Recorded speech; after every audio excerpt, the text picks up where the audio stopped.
Bienvenidos a este octavo foro sindical Unidos contra el Terrorismo Laboral en la División Chuquicamata, una jornada intensa, una semana de mucha conversación en nuestra mesa de trabajo a través de la Radio Carillón, como es habitual en la 94.1, y también la invitación para que nos siga a través de las distintas plataformas en nuestras redes sociales, las de nuestras instituciones sindicales históricas en Chuquicamata. Hablamos del fanpage del Sindicato de Trabajadores número 3, compartir también a través del Sindicato número 1 y en todas nuestras redes sociales y plataformas. Hoy hemos invitado a nuestros asesores legales de cada una de nuestras organizaciones sindicales. Hablamos del Sindicato 1, 2 y 3. Queremos saludar en esta mañana a Margot Fernández, abogada y asesora jurídica del Sindicato de Trabajadores número 1. ¿Cómo está, señora Margot? Bienvenida. Muy buenos días. Gracias por la invitación, Justo. También nos acompaña Rodrigo Arismendi, abogado y asesor jurídico del Sindicato número 2. Así es, don Justo. Gracias por acompañarnos. Gracias a ustedes, pues muy contento por estar aquí. Y también nos acompaña Carlos Orellana, abogado y asesor jurídico del Sindicato de Trabajadores número 3. ¿Cómo está, Carlos? Muy bien. Un gusto saludarlo, un gusto de dirigirnos a la audiencia de esta prestigiosa radio, así que estamos a disposición. Muchas gracias a ustedes por acompañarnos, y cada vez que nos dejamos acompañar por los abogados siempre los aprovechamos, porque en el tema jurídico parece un tema tan inteligible, poco entendible para muchos, digerible, cuesta educarnos en estas materias. La maraña legal en Chile es de verdad bastante larga y a veces se entiende poco. Sin pecar de leguleyo, queremos entrar en algunos temas, por ejemplo, muy generales. Señora Margot, ¿qué entendemos por código laboral de nuestro país? Porque al final las relaciones laborales entre trabajadores y empleadores se mueven en ese ámbito, ¿no? Se regula a través de eso, ¿no? Sí, efectivamente, Justo. El Código del Trabajo o Código Laboral, como se le llama, es un compendio de normas jurídicas que rigen las relaciones laborales tanto individuales como colectivas, y también regulan los aspectos de toda la seguridad social de los trabajadores. El Código del Trabajo es un instrumento de utilización diaria tanto para la empresa como para los sindicatos, no solo a nivel judicial, sino también a nivel de negociaciones colectivas y otras materias que se regulan ahí. El principio básico de toda ley es que se presume conocida una vez que está publicada en el diario oficial, pero lamentablemente no siempre nos enteramos y sabemos el detalle de cada una de las leyes. Pero no solo están las leyes, Rodrigo, sino que también hay órganos que son fiscalizadores y que de alguna manera ayudan en el cumplimiento de estas leyes. Organismos fiscalizadores no solo en el ámbito laboral, sino que también sanitario, a propósito de que estamos en época de pandemia, ¿no? Claro, así como bien didáctico para que las personas entiendan.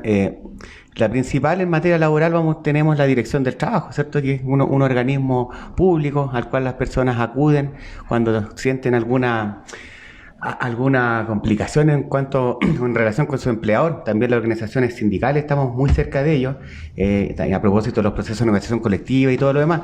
Otro que también vemos es el Ceremi de Salud, que ve todo el asunto ocupacional de los trabajadores principalmente, y también tiene importancia aquí y en nuestra materia el Ceremi de Minería, la reglamentación de minería con relación a todo lo que ve el asunto minero. Esas son principalmente las normas que nos aplican en estas materias. Y para el tema minero, fundamentalmente el Senagiomin, uno de los órganos fiscalizadores. Así es, el Senagiomin, que bueno, sabemos que tiene, por cierto, 2 funcionarios a nivel regional, que es bien complicado que se haga parte muchas veces en todo lo que ocurre en nuestra materia. Así es, nos falta fiscalizadores en esa materia también en la zona, un tema al debe también de parte de la autoridad. Y Carlos, uno de los conceptos que nos va a ir acompañando durante esta conversación es el contrato colectivo.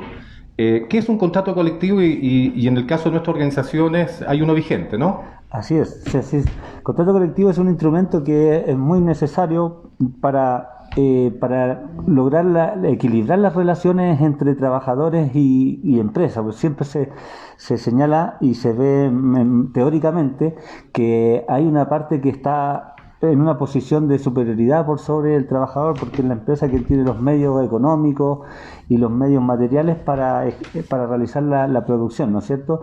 El contrato colectivo viene a ser la manera en que se organizan los trabajadores y pueden lograr equiparar esta relación que es asimétrica.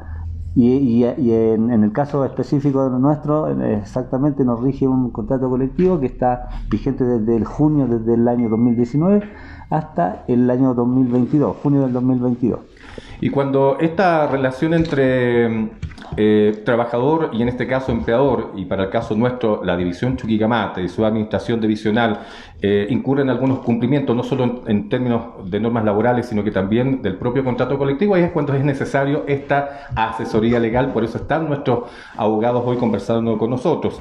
Y en esa materia, señora Margot, nuestras organizaciones han hecho varias y serias denuncias respecto de distintos temas. Uno de ellos, la denuncia de actos violentos en los comedores de la concentradora, en la fundición también, hechos que no se habían registrado nunca, al parecer, en la división Chuquicamata. ¿Ustedes han recurrido o han interpuesto algunos recursos respecto a esto?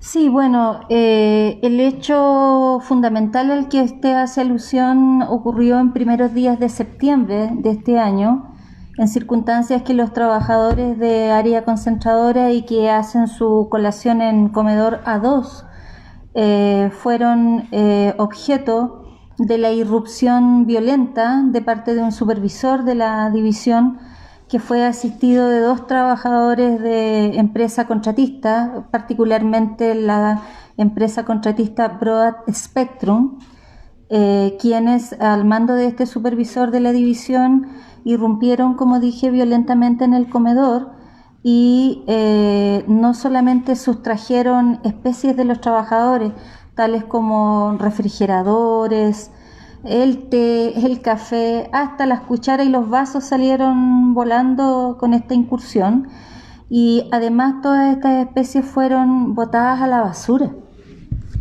de tal manera de que este es un hecho inédito. Nunca habíamos presenciado una situación tan violenta que los propios trabajadores tuvieron que presenciar y sufrir, porque hasta el día de hoy ese comedor después fue cerrado, se abre solamente para la hora de almuerzo y después se vuelve a cerrar. Los trabajadores, sus lockets, muchos fueron botados también a la basura con sus llaves puestas. En esa ocasión muchos trabajadores perdieron hasta los fármacos que debían consumir de acuerdo a las prescripciones médicas de los señores facultativos del Hospital del Cobre. Se perdieron especies personales de toda índole, como documental, en fin. Entonces, estamos nosotros, los 3 sindicatos, muy preocupados por esta situación, y la acción que se determinó es presentar una denuncia por actos violentos que afectaron la integridad o la salud psíquica de los trabajadores, porque en cualquier casa, si alguien entra a su casa, pues, don Justo, o a su comedor, ¿no es cierto?, y le destruye su taza de café, sus cucharas, sus cuchillos, le saca el refrigerador y todo para la basura. O sea, es una cuestión realmente difícil de entender, y por eso se inició la acción, y entendemos que en este minuto la Inspección Provincial del Trabajo se encuentra en plena investigación de aquello, y en algún minuto nosotros esperamos que se identifique a cabalidad a los responsables y se aplique sanciones, tanto a los responsables materiales como a los responsables intelectuales.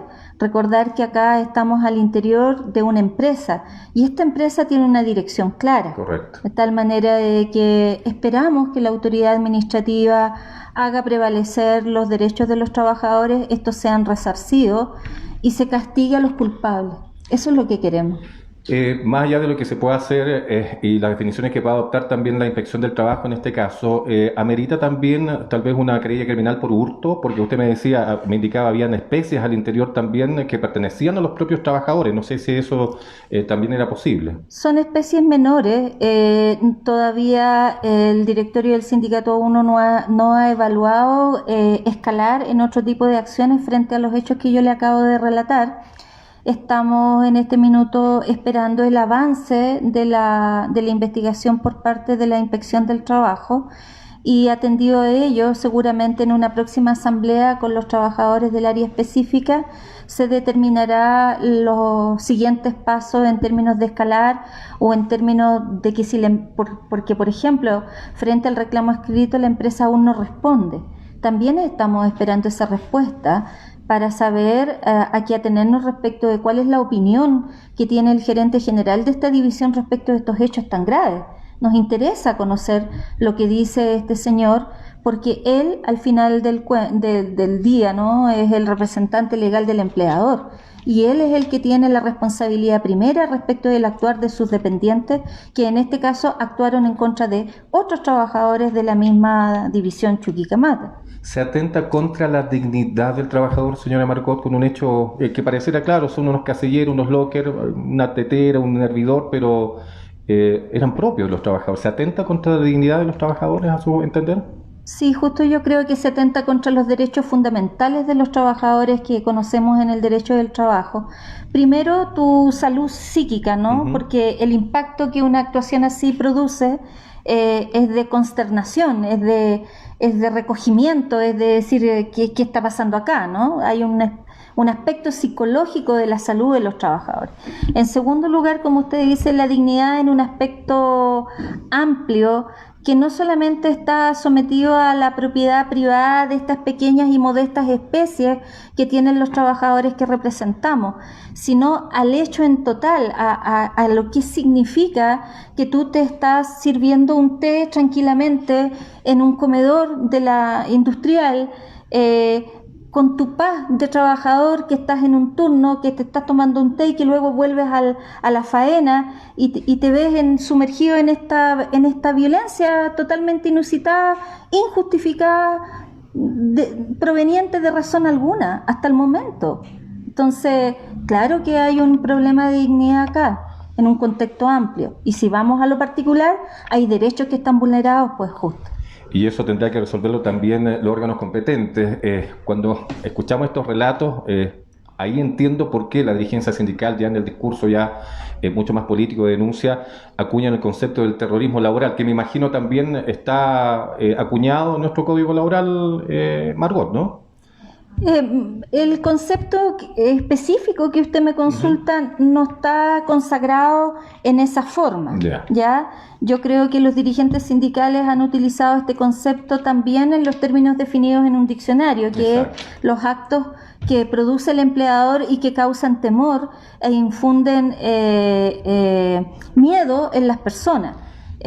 Indudablemente un acto como el que yo le he señalado, claro que causa temor, porque usted dice, bueno, pero ¿por qué me está pasando esto? O sea, ¿quién ordenó esto? ¿Por qué me quitan mis cosas? Mis modestas cosas en las que yo me sirvo diariamente un pequeño refrigerio para recuperar energías para volver a mi trabajo. ¿Por qué, estando yo como trabajador en este comedor, no soy protegido por la empresa?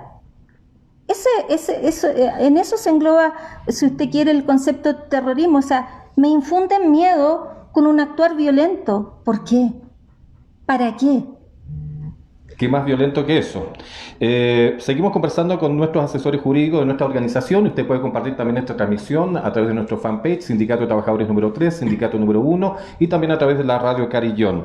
Rodrigo, pero no es el único hecho que se ha ido denunciando durante el último tiempo. Ha habido vulneración de las fichas clínicas, que de alguna manera, se ha dicho en el discurso de nuestra dirigencia, se ha utilizado esta información incluso para ejercer presión para que trabajadores, a partir de estas fichas clínicas, comiencen a ser presionados para desvincularse o acogerse a un plan de egreso que también está diseñado, pero que todavía tenían remanente laboral en el caso de estos trabajadores. ¿Se ha hecho esa denuncia? Mire, este tema tiene un trasfondo, creo yo, ya mucho más amplio. Lo que acaba de hablar muy bien doña Margot es solo una síntesis del estado de, yo no diría ya un estado de derecho dentro de la empresa. O sea, esto ya se rebasó. Acá estamos de verdad en un real abuso del derecho, como se conoce entre nosotros, y que implica que aquí no se respeta nada, po. O sea, en definitiva los derechos de los trabajadores son avasallados, literalmente. Por otro lado, tenemos que las instituciones con las cuales nosotros contamos aquí directamente tampoco hoy día tienen un efecto muy práctico, ya que Codelco derechamente prefiere pagar las multas que arreglar los problemas. Entonces, a mi juicio, desde mi perspectiva muy personal, ellos se propusieron algo y lo están cumpliendo. Y dentro de esto está también el asunto de las fichas clínicas. Las fichas clínicas está establecido en la ley 20.584, la cual regula que les da el carácter de dato sensible. vale decir que estas son secretas y que tiene acceso solamente el paciente, su médico de cabecera, y que solo podría ser extraída por un tercero mediante un poder notarial que le dé el mismo paciente, para que los trabajadores sepan bien cómo funciona esto. Ellos tendrían que darle un poder notarial a un tercero. Solamente así se puede acceder a su ficha clínica, y ya no siendo ellos, dice esta ley que puede ser un fiscal o un abogado solicitándolo al juez de garantía, puede ser el Instituto de Salud Pública u otro tribunal de justicia, nadie más. Y acá derechamente estas fichas no tuvo acceso al médico de cabecera, sino que tuvieron acceso personas no vinculadas necesariamente al tema de salud y que no guardan ninguna relación con los asuntos prácticos de enfermedades de los trabajadores. Aquí ha habido denuncias claras de parte de trabajadores, incluso ex trabajadores que han sido vinculados a partir de estos datos que fueron vulnerados respecto a su ficha clínica. Claro, pero mire, va mucho más allá de la vulneración de las fichas clínicas. O sea, como se nos ha relatado, aquí directamente se ha llamado a los trabajadores y se le ha puesto frente al empleado, a 2 o 3 personas del empleador, y diciéndole prácticamente esto tipo FBI, sentado al frente del acusado con un expediente acá de estas personas, leyéndolo: mire, usted tiene tal patología, así que te tenéis que ir, ¿no? O sea, derechamente, o sea, no, acá... por eso yo le decía que esto va a un tema más allá de traer las fichas clínicas. O sea, hay un tema de hostigamiento, de amedrentamiento y de hecho hasta de poner en ridículo, yo creo, a las personas y de hacerlas sentir tan mal. Disculpe, ¿sí? Justo, pero me he interiorizado. Yo agradezco el tiempo que he trabajado en el sindicato, y sabe que a propósito de eso yo me he interiorizado harto de la vida de los trabajadores, los viejos, como se les dice. Porque uno de afuera no lo ve así. Cuando uno está ejerciendo la profesión en otros lados, no lo ve de esta forma, y resulta que para los trabajadores Codelco es todo, en serio, es su vida, o sea, es su vida. Las personas que trabajan junto a ellos, que ven, como se decía, en los comedores con los cuales van a trabajar, es todo. Ellos agradecen mucho a la empresa que sus hijos hayan estudiado, que tengan salud y todo lo demás, y la forma en que se está actuando, cómo se le está haciendo renunciar, de verdad que les produce un daño inmenso. En serio. Eso, y en relación a estas denuncias, sí son varias, son numerosas. Los despidos por esas causas y relacionadas con otras situaciones de amedrentamiento, este año entiendo que van por 1000, no estoy muy seguro, pero creo que es un número tan cuantioso como ese. Como organizaciones sindicales, entonces, se ha presentado también recursos para que sea investigado esta situación, que es muy difícil de poder comprobarla, pero también, si hay denuncia. Hemos ido más allá también, justo nos hemos quejado en los tribunales de ética profesionales de, por ejemplo, la persona que ejerce la dirección de salud ocupacional, que es una médico que, sin tener derecho al acceso a las fichas clínicas que usted consulta, lisa y llanamente ha firmado documentos en virtud del cual ella, por sí y ante sí, ha declarado que tal o cual trabajador no está habilitado por tal o cual enfermedad. Y no sabemos, entonces, cómo es que ella conoce que este trabajador tiene enfermedad. Obvio que tiene que haber sido accediendo a la ficha clínica, lo que de por sí es ilegal y sobre todo antiético, de tal manera que ella está acusada ante el Tribunal Ético del Colegio Médico de este país. Es difícil estar en la posición de un trabajador que ha citado a una oficina que es distinta a un hospital, por ejemplo, a una consulta médica, y que le abran su ficha clínica y que le digan: oiga, usted tiene esto, sin ser un médico el que esté frente a nosotros, a Rodrigo. Me imagino que esa es la figura, en definitiva, lo que usted me intentaba revelar. Pero de hecho no, es que el tema, como le decía, acá pues, la empresa se puso una meta, y que debe ser, en este caso, despedir a tantos trabajadores para tercerizar lo más probable, y esto a cualquier medio. Porque estas fichas que se señalan no son porque el trabajador sintió un malestar y vamos a revisar su ficha clínica a ver si tiene algo. O sea, son fichas clínicas y en casos de trabajadores con enfermedades que presentaron hace 10 años y que hoy día no existen, pues. O sea, por eso le digo, o sea, el tema es que hay una propuesta, si es que hay que sacar, se saca. Ese es el asunto. Tema extremadamente delicado. ¿Serán tribunales los que resuelvan este caso? Justo, ¿sí? si me permite, claro, para complementar lo que han dicho mis colegas, hemos presentado acciones concretas. ¿Cómo cuál? A este respecto. Tenemos un recurso de protección interpuesto que está en trámite, pleno trámite. Nosotros hemos recurrido en contra de todos nuestros asociados, por lo menos en el sindicato número 3, en favor de ellos, para equipar esta vulneración a su integridad psíquica y a la vulneración de sus datos sensibles.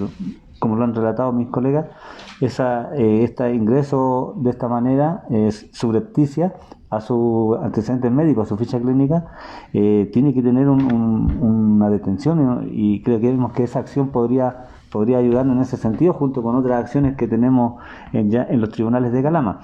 Pero aquí yo te quisiera figurar un poco cómo es y nosotros en el recurso lo pusimos de la manera, es un modus operandi. Yeah. Es el sacar o citar a trabajadores que están perfectamente trabajando, ya entrada la pandemia, esta emergencia sanitaria ya entrada, ellos han seguido trabajando perfectamente y son sacados de manera unilateral y arbitraria, prácticamente en buen chileno al ojo, han sacado a trabajadores y le han dicho: mire, usted tiene que presentarse a salud ocupacional. Una vez en salud ocupacional han sucedido situaciones bastante hasta curiosas. Ahí se hace una verdadera puesta en escena con el trabajador. Yo tengo casos concretos, 2 por lo menos, donde ha sido caricaturizado al trabajador, porque le han dicho, lo salen a buscar al pasillo y le dicen: oiga, ¿cómo usted viene caminando? ¿Cómo llegó caminando? Y mostrando una preocupación falsa, por supuesto. Lo hacen pasar y le empiezan, como relataba Rodrigo y mi colega Margot, que en tal fecha usted recurrió al médico: mire, aquí usted tiene una artritis, tiene una trombosis, está tomando anticoagulantes, pero mucho tiempo. No, pero esto hoy en día ya no puede usted seguir trabajando, usted no está apto, y aparece caminando, pero luego de esta entrevista la persona figurando aparece prácticamente inválida porque le generan este certificado de salud no compatible con el cargo. Ante eso, un trabajador, eso es prácticamente... déjenme figurarlo para que se entienda, sí. Es una pistola en la cabeza, porque teniendo un certificado de salud no compatible es evidente que te tienes que ir de la empresa, o sea, no necesitan decírtelo, y si no te vas a ser despedido porque tú no estás apto para el trabajo.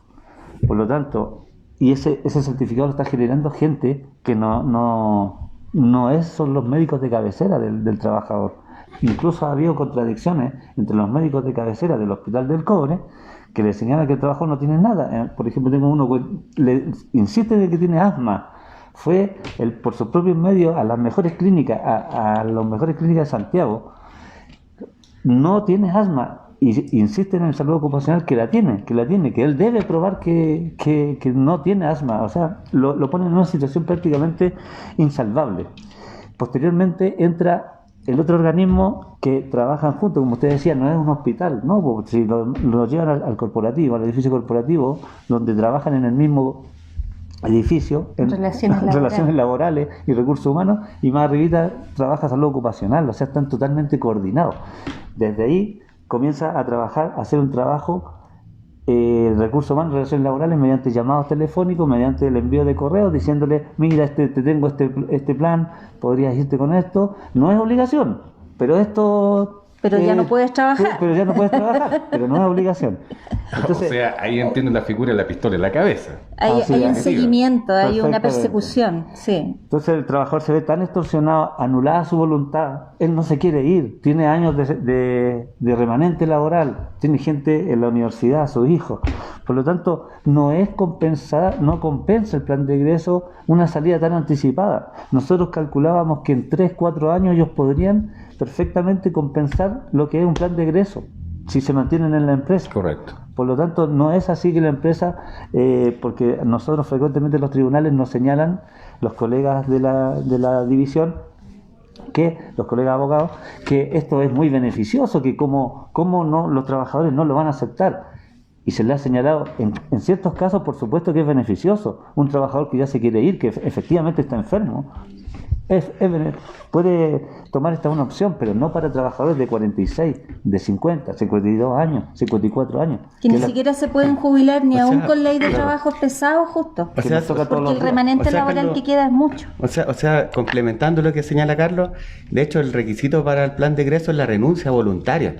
Y como su nombre lo dice, tiene que ser querida por el trabajador, pues ¿qué sentido tiene? ¿Qué voluntario puede ser el que me saquen la ficha clínica completa Claro. bajo la presión y de que me quede sin pega porque no estoy habilitado para el cargo, ahí la voluntariedad se pierde. Totalmente. Es una presión desmedida si es que no. Máxime todavía cuando esas imputaciones de salud incompatibles no son verdaderas. Además. El caso que relataba nuestro colega don Carlos Orellana es gravísimo. Imagínese que su empleado le diga, mire, don Justo, usted tiene asma. No, señora Margot, yo nunca he tenido asma. Y tenga usted que bajo su patrimonio, con el costo de su familia, tener que viajar a Santiago a certificarse por 2, 3 clínicas para que digan que usted no tiene asma. O sea, el trabajador se siente absolutamente desvalido frente a esto. Y desmoralizado, porque Sí. se entiende él después en su casa, por lo que uno puede percibir,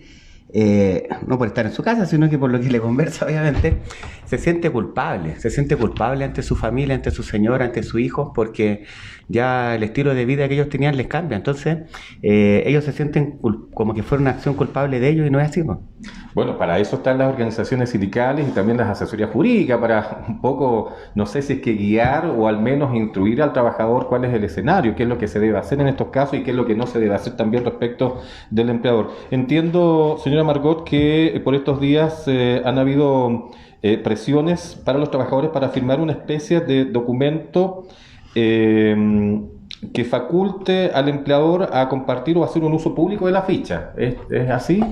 ¿Qué se ha aconsejado respecto a ese tema?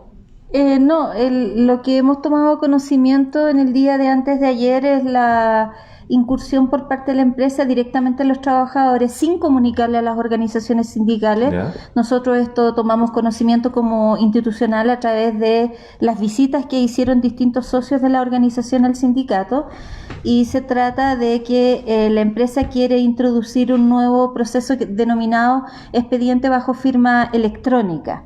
¿Ya? Nosotros hemos recomendado a los trabajadores socios de la organización que se abstengan de firmar este adendum que ha mandado la empresa sobre esta temática mientras no se aclaren al menos 3 aspectos. Particularmente nos interesa cómo va a ser el tratamiento de los datos sensibles del trabajador y si la autorización para la utilización de esos datos sensibles incluiría no solamente la información laboral, sino que podría incluir otro tipo de información, lo que resulta extremadamente grave. Eso hay que aclararlo. Los personeros de la empresa en este minuto no lo han aclarado, por tanto, firmar un instrumento así en estos momentos pudiera ser bastante riesgoso desde el punto de vista jurídico para los trabajadores. O sea, es firmar una carta en blanco por parte del trabajador para que jura cualquier cosa, ¿no? No, Así lo entiendo, no, todo lo contrario, está bastante bien escrito de que el trabajador le autorizaría a la empresa tratar y transferir inclusive sus datos sensibles, entonces es muy complicado lo que plantea el documento. Ya. En segundo lugar, tenemos el problema de que ese documento no dice de quién es de cargo la mantención de la firma electrónica. Eso hay que aclararlo. Si mañana le aparece un descuento en la liquidación al trabajador, ¿cómo lo vamos a amparar? Y al final el tema de qué pasa cuando el trabajador termina su relación de trabajo, hasta qué tiempo va a acceder a su documentación, porque lamentablemente hoy día si un trabajador es despedido de la división, ese mismo día es apagado de persomático. El trabajador al día siguiente, si quiere ir a buscar su última liquidación de sueldo, ni siquiera puede acceder al sistema. Entonces nosotros tenemos como sindicato que tratar de proteger esas garantías para el libre acceso a ese tipo de documental justo. Perfecto, me queda absolutamente claro. Carlos, en época de pandemia, todas las empresas generalmente recurrieron al tema del teletrabajo. La división Chuquicamata no estuvo exenta de aquello. Mucha gente, muchos trabajadores de distintas áreas fueron sometidos a esto del teletrabajo, pero conforme hemos ido avanzando como ciudad en etapas, muchos pensaban volver al área laboral y no han vuelto. Los mantienen todavía en teletrabajo e incluso no volvieron a trabajar nomás, pues. Así es. Así es. ¿Qué ha ocurrido con ese caso? Sí, ¿Qué es lo mira, que debe ir a ocurrir también en la práctica? Efectivamente comenzó como unas medidas de resguardo para los trabajadores.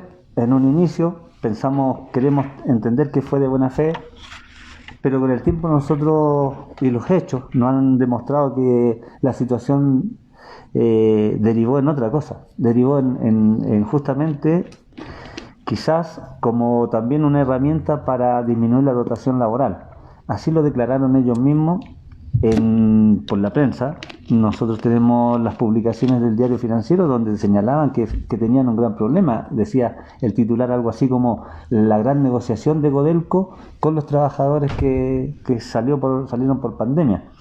Tenemos la publicación, la hemos presentado en tribunales en algunos juicios precisamente respecto del teletrabajo, donde se les saca a los trabajadores, primero prácticamente sin ningún apoyo logístico, material, para que realicen su función, y tuvo que en un principio los trabajadores asumir de su propio costo lo que significaba realizar este trabajo desde su domicilio. Me imagino el pago de internet, uso de computadores propios, celular, en fin, ¿no? Eso comenzó así. Después de unos reclamos y unas acciones judiciales que interpusimos, esa situación fue yendo reparada porque se les estableció o se les instó a los sindicatos y a los trabajadores. Bueno, primero a los trabajadores, luego a los sindicatos, cuando debiese haber sido al revés en una materia tan importante. Correcto. Que firmaran un anexo de contrato, y en ese anexo de contrato se regularizaban situaciones que venían dándose de hecho anteriormente. En ese sentido, el sindicato 3 por lo menos, me imagino que mis colegas también lo hicieron, efectivamente así debe haber sido, dieron sus consejos ahí para no firmar este anexo porque venía con ciertas situaciones que no contemplaban alguna compensación para los trabajadores por el tiempo que ellos habían realizado y habían utilizado sus propios recursos para realizar esta función. Así que en un principio no se acogió la propuesta de anexo que había planteado la empresa, y posteriormente la empresa tuvo que regularizar toda la situación, y creo que en estos momentos estamos más o menos bien en ese sentido. Pero sucede lo que usted señala, hay muchos que no están volviendo. Estando en condiciones de volver, no están volviendo, no están regresando a sus labores, teniendo ya las condiciones para hacerlo, y hay otros que ya no volvieron definitivamente y fueron despedidos. A través de, más o menos, se utilizó la misma figura que hablamos sobre las fichas clínicas, también lo mismo, estando en teletrabajo, también se les insistió que debían ver la posibilidad de salir de la empresa.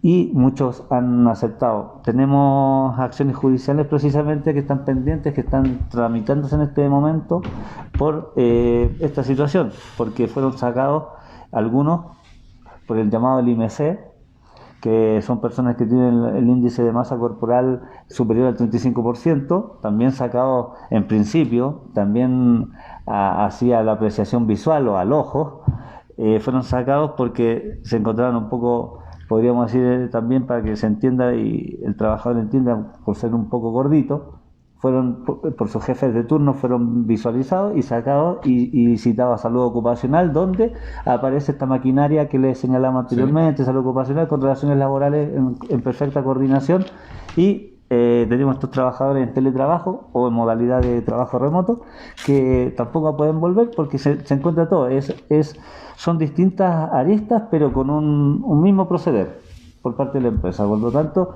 ¿qué deriva a todas estas situaciones? En que los trabajadores se ven absolutamente nublados y su voluntad bien anulada para seguir manteniéndose en su trabajo, en su puesto de trabajo. Oye, lo que me relata, bueno, tendrá también que ser, me imagino, las acciones legales interpuestas, lo que corresponde allí, pero lo que me relata habla a las claras de que se aprovechó, y viniendo de una empresa del Estado, y este ya es un juicio personal, viniendo del Estado, aprovechar una época de pandemia, aprovechándose el concepto del teletrabajo para después desvincular a un trabajador para que no vuelva más, de verdad que a lo menos es, desde el punto de vista de la fe pública, censurable, cuestionable. Por último, viniendo de una empresa del Estado, no se entiende, el discurso del gobierno es a proteger el empleo, hubo programas y todo aquello, y en una empresa del Estado estamos haciendo todo lo contrario. Hablamos de resguardar con teletrabajo, de dotar a los trabajadores con lo necesario para que trabajen en casa, ojalá de costo también de parte del propio empleador. Aquí en Codelco, la principal empresa del Estado, no se dio. De verdad que al menos es cuestionable. Señora Margot, ¿qué hace un trabajador frente a todo este escenario que hemos conversado? Y seguramente habrán muchas más vulneraciones en distintas áreas, hay incumplimientos de los contratos colectivos, cosa de profundizar un poco en el área de salud, en nuestro servicio médico, y también están con bastantes problemas. ¿Qué hace un trabajador cuando siente esa presión, cuando siente ese terrorismo laboral? El trabajador lo que tiene que hacer, primero que nada, es reconocer una vez más a dónde está la posibilidad de ser atendido, cobijado, protegido y o defendido. el trabajador en Chuquicamata siempre ha tenido claro que tiene a la organización sindical a la que adscribe. Ese es su primera estado de posibilidad de acceder a defensa o a protección. En segundo lugar, ese trabajador también solo o a través de su sindicato puede iniciar acciones. Lo que pasa es que el trabajador quiere conservar su fuente de empleo y el sindicato también quiere conservar las fuentes de empleo, porque no olvidar que el artículo 220 del Código del Trabajo establece como objetivo principal a una organización sindical defender las fuentes de empleo. Entonces nos encontramos también con el trabajador que quisiera reclamar, que quisiera denunciar, pero que también a veces se reprime porque siente que si lo hace, la empresa le va a despedir. Eso también nosotros lo entendemos. Es un fenómeno absolutamente natural y hoy día, como está siendo administrado División Chuquicamata de Codelco Chile por estos señores de Relaciones Laborales y Recursos Humanos y el propio gerente general, don Nicolás Rivera, es bastante difícil para que un trabajador quiera hacer prevalecer sus derechos, de tal manera que la recomendación aquí es a través de las organizaciones sindicales que como personas jurídicas podemos actuar por ellos. Sin duda, el respaldo del sindicato siempre está presente, por eso hay que siempre tener guardadito en nuestro teléfono, cada uno de los trabajadores, el teléfono del dirigente más cercano, para confiarles las situaciones que están ocurriendo en el área. Mire, solo no me conteste porque en realidad es una pregunta abierta. Si el tema del IMC, el índice de masa corporal, es aplicable también para quienes lo aplican. Porque hay varios que dicen que si fuera por eso, no la pasan. Solo por comentar. Era como el tema de la jubilación, pues cuando el señor Pizarro llamaba a la supervisión de toda la corporación y a todos los roles B a retirarse tempranamente, qué sé yo, en circunstancias de que el señor era octogenario, ¿no? No olvidar ese pequeño detalle. Lo mismo ocurre en el IMC. Ahí está la desigualdad ante la ley. Tiene toda la razón, pues la desigualdad ante la ley se aplica para unos y no para otros. Y generalmente es, como siempre dicen los dirigentes, es en los trabajadores el hilo más delgado y corto donde se corta. Y eso lo lamentamos, pero para eso están nuestros equipos jurídicos, insisto, nuestros abogados de cada una de nuestras organizaciones para estar prestos y atentos a defender justamente los derechos de los trabajadores. Sin duda hay muchos más temas que conversar. Quiero agradecerle la gentileza. Rodrigo, muchas gracias por compartir un minuto. Sabemos que la agenda de un abogado es bastante apretadísima. Quiero agradecerle la gentileza, alguna reflexión y algún mensaje también para nuestros socios y televidentes que nos ven a esta hora. Muchas gracias por la invitación, muy contentos de estar acá. Particularmente, este ha sido un terreno muy difícil, lo va a seguir siendo probablemente, pero creo que hemos aguantado ya lo más fuerte. Se trató de sacar a los dirigentes sindicales, que era la estructura un poco más fuerte dentro del ámbito de los trabajadores, a través de diversas formas. O sea, sabemos el juicio de desafuero, se esperaba a lo mejor que por ahí los dirigentes primero renunciaran o en segundo lugar fueran indispuestos ante sus socios para establecer a lo mejor una dirigencia nueva pro empresa, pero no ocurrió, fueron legitimados por los mismos trabajadores. Así es que el llamado es a tener fuerza, a soportar, a volver a tener unión. Hoy día dejar de tener tanto miedo, tal vez de mostrar el miedo, porque esto es igual que sepan los trabajadores, esto es igual que cuando uno se encuentra a lo mejor con un animal salvaje, o con un perro por ejemplo, y uno le muestra miedo y sale arrancando, el perro va a salir atrás de uno y lo va a morder. Entonces mostrémonos fuertes, mostrémonos unidos, y creo que por ahí vamos a tener un buen camino. O sea, todas las instancias que estamos nosotros ejerciendo ya en algún momento van a tener sus resultados, y esperamos que todo se va a restablecer como era antes. Sin duda. Agradecemos la presencia de Rodrigo Arismendi, abogado y asesor jurídico del Sindicato de Trabajadores número 2. La señora Margot Fernández, también una última reflexión, sobre todo cuando tenemos a una empresa que lo judicializa todo. Ustedes están para ahí, para responder, y también para, ¿por qué no judicializar todo cuando hay incumplimientos también de parte de ese empleador? Yo pienso justo en la invitación que usted nos hace acerca de la reflexión. pienso que la historia del movimiento sindical en Chile, ya desde nuestros antecesores, los obreros del salitre, que son nuestros antecesores directos, ellos vivieron muchísimas adversidades. Piense usted que mucho después de la plenitud de la vigencia de la industria del salitre, nacieron las primeras leyes en materia de seguridad social en este país. La ley del seguro obrero fue producto de las grandes luchas, y cuando digo lucha no es un concepto abstracto. Está la situación de Iquique, donde el movimiento sindical exhibió las más tristes de sus jornadas, que la historia de nuestro país recuerde.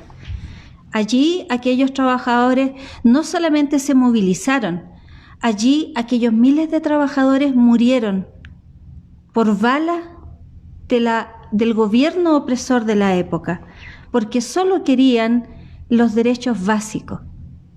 Hoy día, nosotros, que somos los sucesores de aquel movimiento sindical, somos parte del mundo sindical de la gran minería del cobre. Yo me pregunto, ¿qué estará pasando allá en aquella industria pequeña? Si nosotros, que somos la punta de la industria, estamos viviendo este avance violento y desmedido contra los derechos nuestros. Esa es la reflexión que yo tengo hoy día, esta mañana, para usted. Gracias, señora Margot. Margot Fernández, abogada y asesora jurídica también del Sindicato de Trabajadores número 1. Mire, tocaba algo súper importante en un país de tan baja sindicalización, no más allá del 8%. Hacía un poco de historia la señora Margot.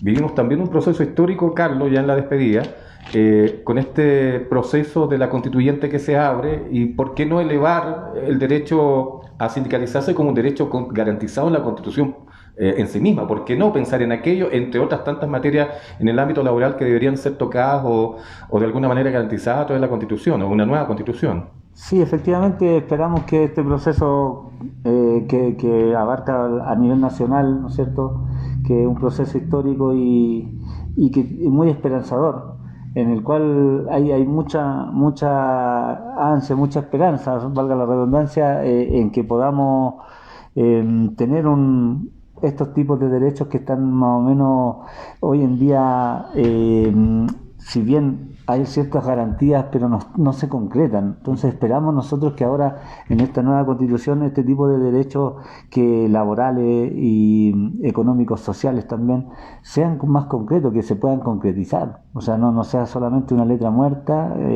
dicho en la Constitución. Terminando, yo quisiera realizar un llamado justo, un llamado a los trabajadores en lo concreto que nos atañe así en el día a día, en confiar en sus sindicatos, confiar, acercarse a sus dirigentes sindicales, solicitar las horas para la atención con los asesores legales cuando ellos están complicados. ¿Por qué te lo digo? Muchas veces nos encontramos con un papel firmado que no fue consultado con un dirigente, no fue consultado con un abogado, y nosotros nos encontramos con una dificultad tremenda para poder revertir esas situaciones, autorizaciones que hacen los trabajadores o llamados que le hacen su jefatura a firmar anexos de contrato, a firmar nuevas jornadas o a firmar consentimiento informado, en los cuales, por ejemplo, se establecen con la excusa de autorizar el PCR, tiene más abajo una letra chica que le señala y le habilita al empleador ingresar cuando quiera, la oportunidad que lo desee, a su ficha clínica. Son situaciones que son muy graves. Yo soy trabajador, Carlos, a propósito, perdone que me dilate un poco más. Me presenta un documento, me llama mi jefe de turno, mi jefe de área, me dice, mira, tenés que firmar este papelito, está todo conversado, está todo arreglado, léelo un poquito y fírmalo ahí abajo. ¿Qué es lo que debo hacer yo como trabajador de inmediato? No, es que nunca uno está obligado a hacerlo, ¿no? Yeah. Uno tiene que hacer valer sus derechos y siempre asesorarse, o sea, pedir el tiempo preciso, siendo con el tacto debido, porque si no lo hace también puede implicar una represalia, pero siempre tratar de tener un resguardo, que ese documento tenga alguna copia. Hoy en día sabemos que la tecnología nos ayuda para tener copias de documentos, no lo quiero decir, pero hay situaciones tecnológicas que uno lo permitirían tomarle una fotografía quizás y hacérselo llegar a alguien que le pueda indicar, ¿no es cierto?, dirigente sindical, y a través de los dirigentes, a los asesores legales, que podamos darle una vía, un camino, un índice de que si ese documento corresponde o no. Como te digo, cuando ya las situaciones ya están firmadas, después es imposible revertirlas, porque ahí se manifestó una voluntad. Por lo tanto, ir a un tribunal, ir a una inspección del trabajo con un documento ya firmado, nos cuesta a nosotros demasiado. Entonces, los trabajadores deben confiar, deben acercarse a sus dirigentes sindicales, es la única manera. No, la única manera que podamos, y enlazo con lo que dije al principio, sí, equilibrar esta relación asimétrica de poder es a través de las dirigencias de los sindicatos. Ese es el camino de un trabajador, porque un trabajador es muy mínimo ante una empresa, sobre todo la empresa tan grande que tenemos y de la cual estamos hablando. Gracias, Carlos. Carlos Orellana, abogado, asesor jurídico también del Sindicato de Trabajadores número 3, a estos grandes profesionales nuestros. Queremos agradecerle una vez más la visita a la compañía, no será la primera, vamos seguramente a tener de invitados también en otro próximo foro para ir avanzando en otros temas también que han sido de recurrente denuncia por parte de nuestra dirigencia sindical. Y a ustedes que nos escuchan a través de la Radio Carillón, muchas gracias por la sintonía. En la 94.1 le dejamos invitado para que mañana muy tempranito, a eso de las 8:30, cerremos este ciclo de Foro Sindical Unidos contra el Terrorismo Laboral en la 94.1 y también a través de nuestras distintas plataformas en Facebook, a través del fanpage del Sindicato de Trabajadores número 3, Sindicato número 1 y Sindicato número 2. Así que muchas gracias y será hasta la próxima.